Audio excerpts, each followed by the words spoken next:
Welcome students, Mathematics for 11th class, Chapter 1, Sets, Exercise 1.2, Question number 5.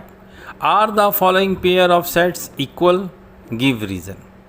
आपको बताना है कि नीचे दिए गए जो पेयर हैं सेट्स के वो इक्वल हैं, अगर इक्वल हैं तो उसका रीज़न भी बताएं। तो क्वेश्चन नंबर 1 में 5 का देखें, A B A equal to set A 2 3 दो एलिमेंट्स हैं। सेट बी में x is solution of x square plus 5x plus 6 equal to 0 दिया गया है। यहाँ पर हमें a तो पता लग रहा है कि इसमें दो एलिमेंट हैं, एक 2 है और एक 3 है, लेकिन b का हमें पता नहीं लग रहा कि b के कितने एलिमेंट्स हैं।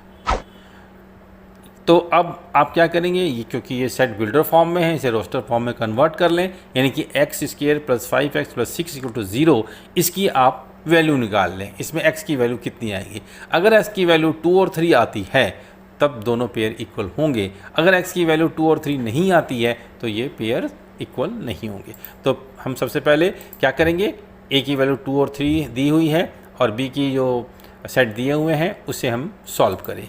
सो x square plus 5x plus 6 equal to 0 can be written as, इसे हम अगर हम फैक्टर के नियम से देखें तो हम इसे इस प्रकार से लिख सकते हैं। 5x को 3x प्लस 2x लिखा जा सकता है, क्योंकि दोनों को प्लस करेंगे तो 5x ही आ जाएगा। ठीक है, 0 कैन बी। अब इसे भी हम किस प्रकार से लिख सकते हैं, यहाँ पर देखें, अगर x कॉमन ले लें फर्स्ट 2 में से तो x प्लस 3 बचेगा, दूसरे में 2 कॉमन ले लें तो ब्रैकेट्स में x प्लस 3 बचेगा।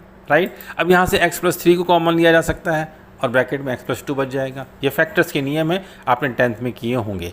राइट, अब यहाँ से हमें दो इक्वेशंस मिलती है, एक मिल रहा है x प्लस 3 इक्वल्स टू 0, जिससे हमें x की वैल्यू मिलेगी वो होगा -3। दूसरी x प्लस 2 इक्वल टू 0, जिससे हमें x इक्वल टू -2 निकल रहा है। तो यहाँ पर x की दो वैल्यू निकल आई, एक हमें जो a की वैल्यू दी गई थी सेट a में वो गिवन थी 2 3, लेकिन यहाँ b की जो एलिमेंट्स आए वो -2 और -3 आए।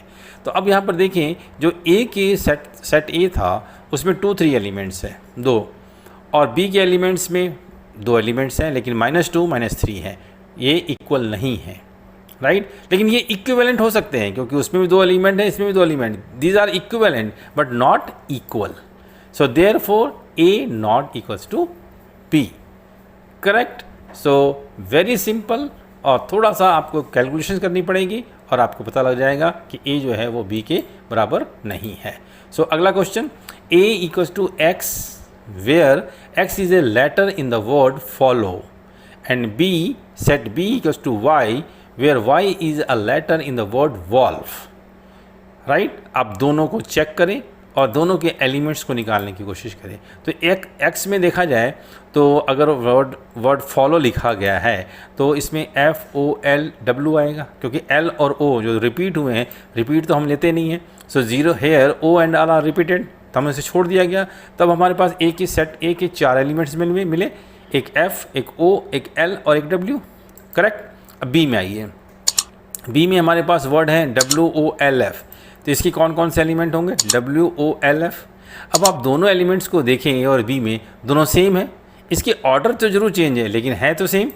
सो ऑर्डर्स अगर हैं चेंज तो उससे हमें कोई इंपॉर्टेंट नहीं है। So order in which the elements of set which are listed is not important. So A और जो B हैं वो दोनों इक्वल हैं। सो ये पेयर्स इक्वल होंगे। Correct.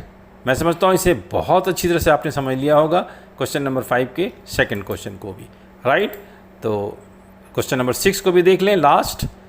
From the sets given below select equal sets. आपके पास A B C D सभी एलिमेंट्स के दिए हुए, सभी सेट दिए हुए हैं और सबके एलिमेंट्स भी दिए हुए हैं। अब आपको बताना है कि इनमें से कौन कौन से सेट जो हैं वो इक्वल हैं। तो पहले हम आप सभी सेट को 1 बाई 1 लिख लेते हैं। राइट, इससे हमें वर्टिकल फॉर्म में तो आसान हो जाए आपको चेक करना कि कौन कौन इक्वल हैं। अब इन्हें आप गौर से देखेंगे तो आपको पता लगेगा कि इसमें कौन कौन से सेट आपस में मिलते हैं। अब लेकिन डायरेक्ट अगर आप देखते हैं कि ये और ये मिलते हैं तो उसके एलिमेंट्स को चेक करना पड़ेगा। तो इन सेट B, आप देखिए B में, right, 1 2 3 4 are the elements. B set में 1 2 3 4 are the elements of B. ठीक है जी।